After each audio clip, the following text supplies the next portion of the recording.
नमस्कार, आप देख रहे हैं सुदर्शन न्यूज। मैं हूं आपके साथ शिवम दत्त मेहता। 9 बजने वाले हैं और समय हो चुका है आपके पसंदीदा शो, एकमात्र पसंदीदा शो जनमत का, एकमात्र ऐसा शो जहां आप हर खबर पर पोल के माध्यम से भाग लेते हैं। सोशल मीडिया प्लेटफॉर्म एक्स पर जाकर वहां आप वोट करते हैं, नतीजे हम आपको दिखाते हैं जनमत में। और आज आपके लिए फिर से नए मुद्दे, बड़े मुद्दे मैं शिवम दत्त मेहता लेकर आया हूं। मेरी टीम आपके लिए लेकर आई है। कौन से वो मुद्दे हैं, फ्लोर ग्राफिक्स के माध्यम से आपको बताने का प्रयास करेंगे। और हर मुद्दे पर हमने प्रयास किया है, एक पोल आपके लिए निकाला है जिस पर आपने वोट किया है, उसका प्रतिशत भी बताएंगे। बैग चेकिंग पर बवाल चल रहा है भाई, सभी के बैग चेक हो रहे हैं। केवल उद्धव ठाकरे का बैग चेक नहीं हो रहा, लेकिन तमाम बड़े बड़े नेताओं के बैग चेक हो रहे हैं।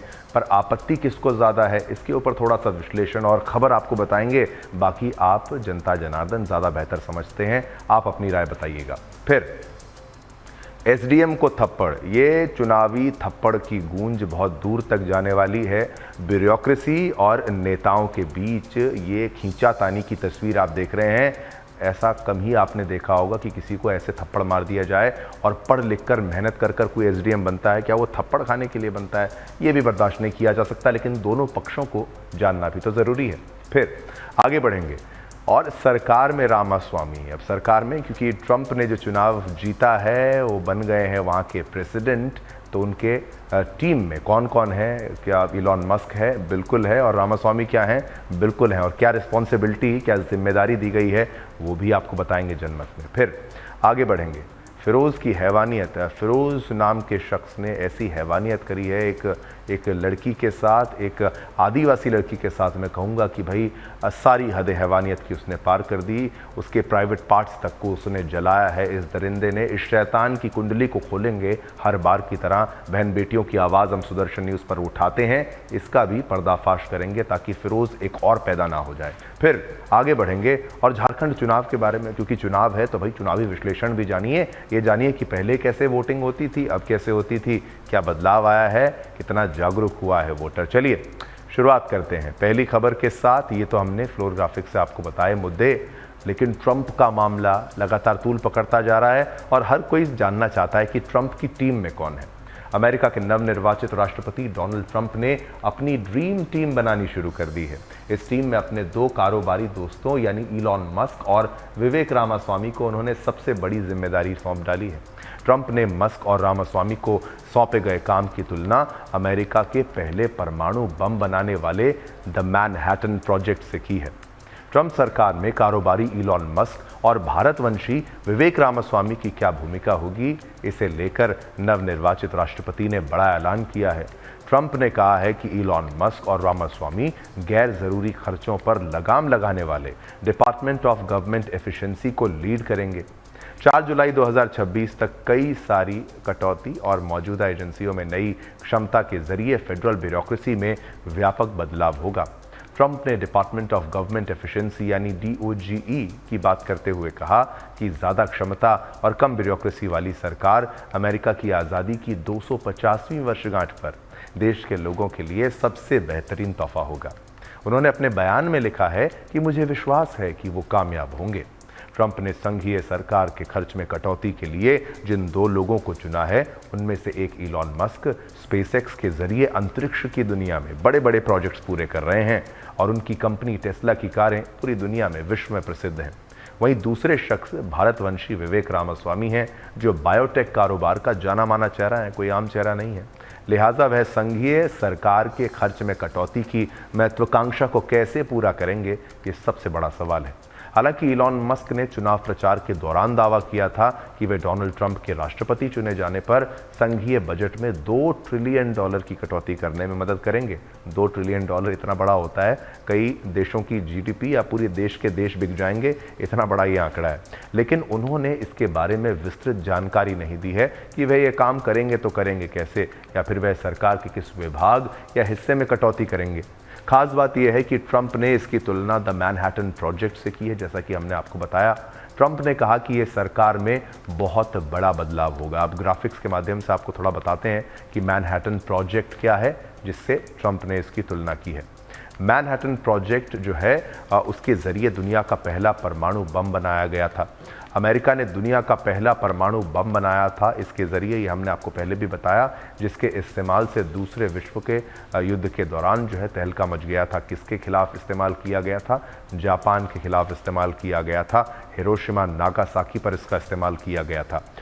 1942 में, साल 1942 में न्यूयॉर्क के मैनहट्टन में इस प्रोजेक्ट की शुरुआत हुई थी। बताया जाता है कि मैनहट्टन प्रोजेक्ट करीब 1,25,000 लोगों के साथ किया गया था। जंगल में छिपाकर न्यूक्लियर बम बना रहे थे ये लोग। तो चलिए, ग्राफिक्स के माध्यम से आपने जाना कि जंगल में छिपकर, आपको कुछ कुछ पोखरण की भी याद आई होगी कि ये सारे प्रोजेक्ट छुपा के किए जाते हैं और ख़ास तौर पर न्यूक्लियर। लेकिन इसकी तुलना द मैनहट्टन प्रोजेक्ट से करना, आप समझ सकते हैं, बहुत बड़ा कंपैरिजन इस वक्त ट्रंप के द्वारा कर दिया गया है। और ये तुलना करने का अर्थ ये है कि भाई अब कटौती भी बहुत बड़ी होने वाली है मैनहट्टन प्रोजेक्ट की तुलना के बराबर। बिल्कुल उसी समकक्ष समझिए, वैसी कटौती करेंगे इलॉन मस्क और रामास्वामी। अब ट्रंप के इस ऐलान के बाद रामास्वामी एक बार फिर से चर्चाओं में आ गए हैं। वे अमेरिका में बायोटेक कारोबारी और लेखक हैं। रामास्वामी भारतवंशी हैं, ये बात तो आप जानते हैं। इनके माता पिता इनके जन्म से पहले ही कारोबार के सिलसिले में भारत से अमेरिका चले गए थे। वहीं रामास्वामी का जन्म हुआ। अब लगभग 40 साल के रामास्वामी, 1 साल कम, इस बार रिपब्लिकन पार्टी की ओर से राष्ट्रपति पद के दावेदार थे।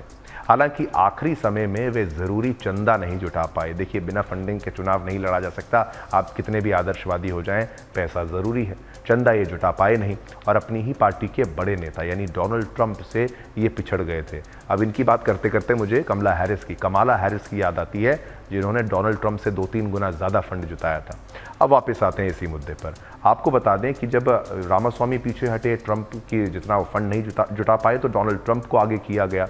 बाद में ट्रंप राष्ट्रपति पद के उम्मीदवार बने। रामास्वामी के पिता वी गणपति रामास्वामी मूलतः केरल के रहने वाले थे। वी गणपति रामास्वामी NIT कैलिकट से ग्रेजुएट थे। वह जनरल इलेक्ट्रिक में इंजीनियर भी थे। जी, बहुत बड़ी कंपनी है और वहाँ पे वो इंजीनियर थे। वहीं माँ Gita Ramaswamy Mysore medical college and research institute से ग्रेजुएट रही हैं। वह जेरियाट्रिक मनोचिकित्सक थीं। 1970 के दशक में दोनों केरल से अमेरिका शिफ्ट हो गए थे। पढ़ा लिखा परिवार, समृद्ध परिवार और योगदान देता हुआ परिवार। अमेरिका जो है वो लैंड ऑफ अपॉर्चुनिटीज़ है, लैंड ऑफ ड्रीम है, और इसीलिए वहाँ पर इन लोगों का योगदान, ऐसे भारतीयों का योगदान हर एक अमरीकी जानता है। चलिए, ये तो खबर हमने आपको बताई और इस खबर पर भी पोल के माध्यम से हमने आपसे एक प्रश्न पूछा था, वो भी आपके टेलीविज़न स्क्रीन पर कुछ ही पलों में, कि भाई ट्रंप कैबिनेट में होगा क्या भारतीयों का दबदबा। देखिए, अमेरिका में तो भारतीयों का दबदबा है, लेकिन ट्रंप कैबिनेट में क्या है? 83% लोगों ने कहा हाँ, 17% लोगों ने कहा ना। 17% वाले मैं नहीं जानता कौन है, लेकिन 83% ये वो भारतीय हैं, ये वो अमरीकी हैं भारतवंशी जो जानते हैं कि उनका योगदान सराहनीय है। हम बात करेंगे चुनाव की, और झारखंड में आज पहले चरण की 43 विधानसभा सीटों पर मतदान संपन्न हो गया।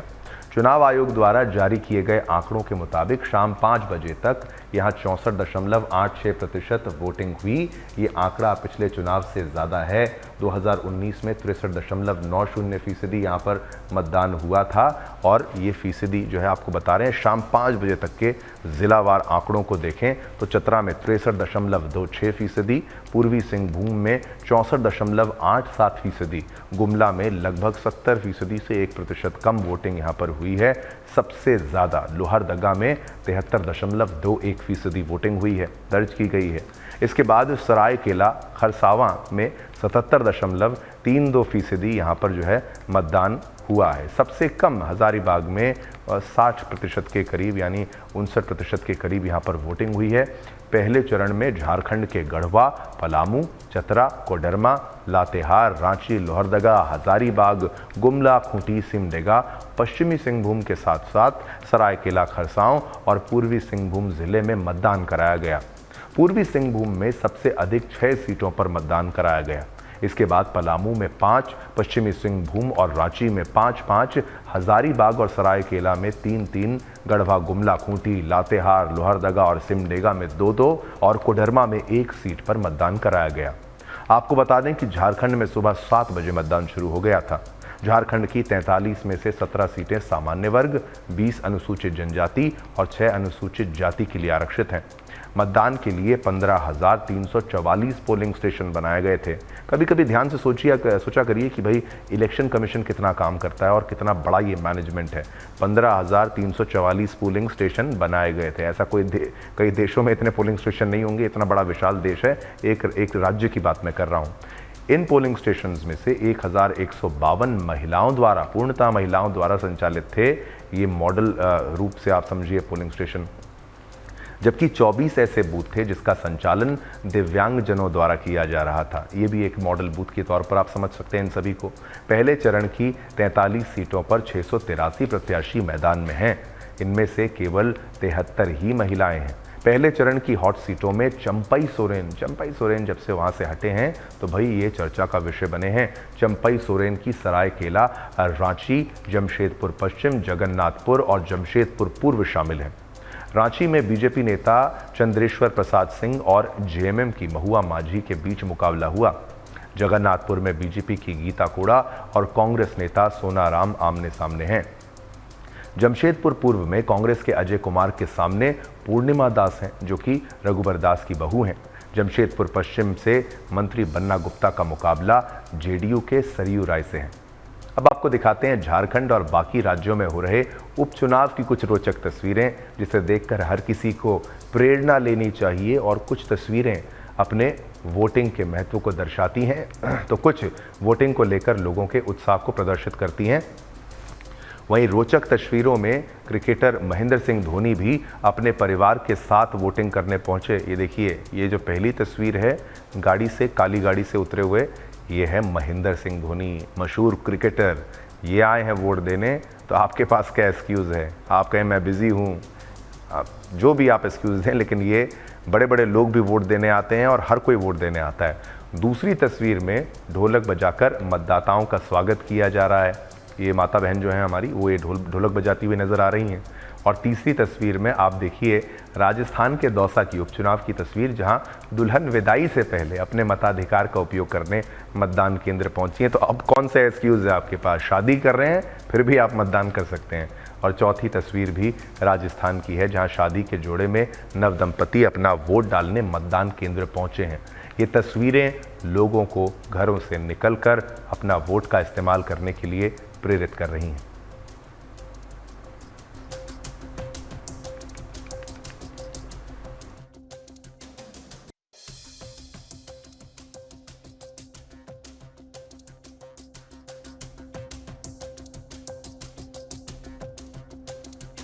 अब आपको नेताओं के वोटिंग करने की कुछ तस्वीरें जो है वो दिखाने का प्रयास करते हैं, जहां बड़े बड़े हाई प्रोफाइल नेता अपने मत का प्रयोग करने के लिए अपने विधानसभा क्षेत्र में पहुंचे।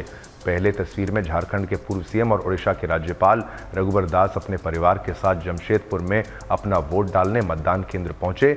और दूसरी तस्वीर में झारखंड के सीएम सोरेन की, जहां वो अपनी पत्नी के साथ वोट डालने पहुंचे।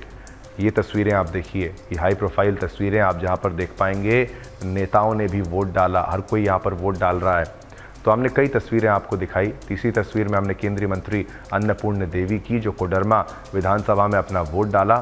चौथी तस्वीर जेएमएम की प्रत्याशी और राज्यसभा सांसद महुआ मांझी ने रांची में अपने मताधिकार का इस्तेमाल किया। और पांचवी तस्वीर है झारखंड में मंत्री रहे बन्ना गुप्ता की, जिन्होंने अपने नज़दीकी मतदान केंद्र पर अपना वोट डाला है। सभी ने वोट दिया है, आपको भी वोट देना चाहिए। इस खबर पर भी हमने आपसे पोल के माध्यम से एक प्रश्न पूछा है। पोल के माध्यम से आपसे प्रश्न ये पूछा है कि भाई पोल जो है हमारा वो यही है कि आपने क्या पोल में भाग लिया और लेना चाहिए, अनिवार्य करना चाहिए कि नहीं, इसको मतदान करना अनिवार्य कर देना चाहिए। 98% लोगों ने कहा हाँ, तो ये वोटिंग कंपलसरी हो जानी चाहिए, ये लोग कह रहे हैं। आज दोपहर से ही सोशल मीडिया पर एक वीडियो काफ़ी तेज़ी से वायरल हो रहा है। इस वीडियो पर बात करने से पहले आप इस वीडियो को ज़रा देखिए। ये वीडियो आपको हम दिखाते हैं कि भाई इस वीडियो में क्या कुछ हुआ है। ये वीडियो ही कुछ ऐसा है जहां पर एसडीएम को थप्पड़ मारने की जो बात है वो आपको सामने यहाँ पर समझ में आएगी, जो राजस्थान में वहाँ पर हुई है, जहाँ पर 7 विधानसभा सीटों पर उपचुनाव के लिए मतदान की प्रक्रिया के दौरान देवली उनियारा सीट से ये बड़ी घटना सामने आई है। थप्पड़ मारने की तस्वीर कुछ ही पलों में आपकी टीवी स्क्रीन पर होगी, जिसको आप देखकर चौंक जाएंगे। ये लीजिए।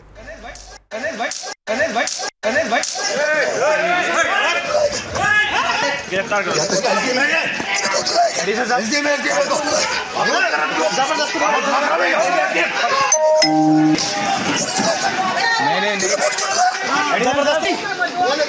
भाई साहब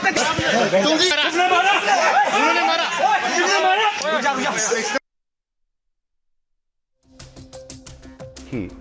और इस तस्वीर को आप दोबारा देखिए। इस तस्वीर के माध्यम से आप समझ पा रहे हैं कि यहाँ पर कैसे एसडीएम को थप्पड़ मार दिया गया। और ये उपचुनाव के दौरान, मतदान की प्रक्रिया के दौरान देवली उनियारा सीट से ये बड़ी घटना सामने आई है। यहाँ कांग्रेस के बागी और निर्दलीय प्रत्याशी नरेश मीणा ने एसडीएम अमित चौधरी को थप्पड़ मार दिया। वहीं इस घटना के बाद आरएएस एसोसिएशन के पदाधिकारियों ने मुख्य निर्वाचन अधिकारी नवीन महाजन से मुलाकात की है। निर्दलीय प्रत्याशी नरेश मीणा ने आरोप लगाया है कि ईवीएम में उनके चुनाव चिन्ह को हल्का दिखाया जा रहा है, जिससे मतदाताओं में भ्रम की स्थिति बन रही है। इसके अलावा उन्होंने एक वीडियो जारी करते हुए बूथ पर फर्जी वोटिंग डलवाए जाने की बात कही है। नरेश मीणा ने प्रशासन पर पक्षपात करने का आरोप लगाया है। इस बीच नरेश मीणा की मालपुरा के एसडीएम अमित चौधरी के साथ विवाद हो गया। विवाद बढ़ने पर नाराज होकर नरेश मीणा ने एसडीएम अमित चौधरी को थप्पड़ मार दिया। वो तस्वीर भी आप देखिए। इस घटना के बाद नरेश मीणा ने प्रशासन के खिलाफ धरना शुरू कर दिया, जबकि पुलिस अधिकारी मामले को शांत कराने की कोशिश कर रहे हैं। एसडीएम को थप्पड़ मारने के बाद देवली उनियारा उपचुनाव में निर्दलीय प्रत्याशी नरेश मीणा ने एक वीडियो जारी किया। इस वीडियो में नरेश मीणा ने कहा कि सहरावत गांव में जो एसडीएम लगा हुआ है उसने यहां चुपके से 3 वोट डलवा दिए, जिससे यहां की जनता उग्र हो गई थी। अब मैं पुलिस के साथ बैठा हूं और जनता से अपील करता हूं कि आप बेफिक्र होकर मतदान करें। सहरावत मतदान केंद्र के बाहर थप्पड़ कांड मामले में टोंक पुलिस ने मोर्चा संभाल लिया है। Area magistrate SDM Amit Chaudhary मारपीट के बाद अब मतदान केंद्र से रवाना हो गए। सरकारी गाड़ी से पुलिसकर्मियों के साथ अमित चौधरी रवाना हुए। इस बीच एसपी विकास सांगवान ने बताया कि पूरे मामले को पुलिस की प्रशासन की ओर से संज्ञान में लिया गया है और अब किसी तरह की स्थिति ना बिगड़े, इसके लिए पुलिस बल को तैनात किया गया है। उन्होंने कहा कि थप्पड़ कांड को लेकर जो भी विधिक कार्रवाई होगी इस चुनाव प्रक्रिया के बाद संपादित किया उसको जाएगा, क्योंकि चुनाव चल रहे हैं। एसडीएम अमित चौधरी को थप्पड़ मारने की घटना के बाद आरएएस एसोसिएशन ने इस घटना की निंदा की है। एसोसिएशन के अध्यक्ष महावीर खराड़ी ने कहा कि इस घटना के विरोध में अधिकारी सचिवालय पहुंच रहे हैं। इस संबंध में सीएम को ज्ञापन भी, यानी सीएस को ज्ञापन, माफ कीजिएगा, वो दिया गया है। साथ ही उन्होंने इस मामले में नरेश मीणा की गिरफ्तारी की मांग की है। वहीं आरएएस एसोसिएशन ने इस संबंध में मुख्य निर्वाचन अधिकारी नवीन महाजन से मुलाकात की है। राजस्थान में जिस तरीके से एक निर्दलीय प्रत्याशी ने एसडीएम को पीट दिया, थप्पड़ मार दिया, उसका आरोप था कि उसका चुनाव निशान सही से दिखाई नहीं दिया। वहीं बंगाल में भी आपको बताएं छुटपुट घटनाएं सामने आई हैं। बिहार, एमपी, छत्तीसगढ़ में भी शांतिपूर्ण उपचुनाव हुआ है। वहीं केरल के वायनाड सीट पर सबकी नज़रें टिकी हुई हैं, क्योंकि इस लोकसभा सीट पर प्रियंका गांधी चुनाव लड़ रही हैं। ये उनकी प्रतिष्ठा का सवाल बन चुका है, क्योंकि प्रियंका पहली बार चुनावी मैदान में और बीजेपी से इनको कड़ी टक्कर मिलने की उम्मीद है। अब देखने वाली बात यह होगी कि जनता किसे अपना सांसद और विधायक चुनेगी। दावा करने को तो हर कोई खुद को विजेता ही बताता है, लेकिन अंत में जैसे कि हमारा कार्यक्रम है जनमत, यहाँ वोट आप जो करते हैं वो दिखाते हैं, वैसे ही आप इलेक्शन में जैसे वोट करते हैं, आप किसी को जिता सकते हैं, आप किसी को हरा सकते हैं। इस खबर पर भी, क्योंकि मामला थप्पड़ का था, एसडीएम को थप्पड़ मारना गलत था। 97% लोगों ने कहा हाँ एसडीएम को थप्पड़ मारना गलत था, 3% लोगों ने कहा नहीं। लेकिन बहुमत ये मानता है कि भाई अधिकारियों को और ख़ास तौर पर एसडीएम को आप थप्पड़ नहीं मार सकते, ये बिल्कुल गलत है।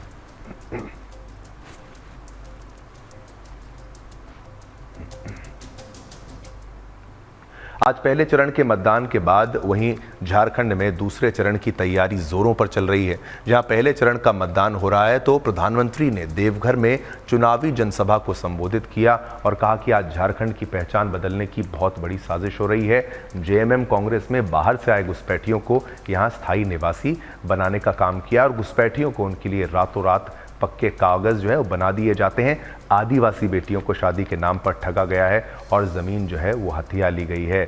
देखिए, और इसी तरीके से हमला करते हुए यहाँ पर प्रधानमंत्री नरेंद्र मोदी नजर आए और लगातार झारखंड का मुद्दा भी यहाँ पर उठा और अमित शाह ने भी क्या कुछ कहा है वो भी आपको सुनाते हैं। चलिए प्रतिक्रियाएं आपको सुनाते हैं। साथियों, आज झारखंड की पहचान बदलने की बहुत बड़ी साजिश हो रही है।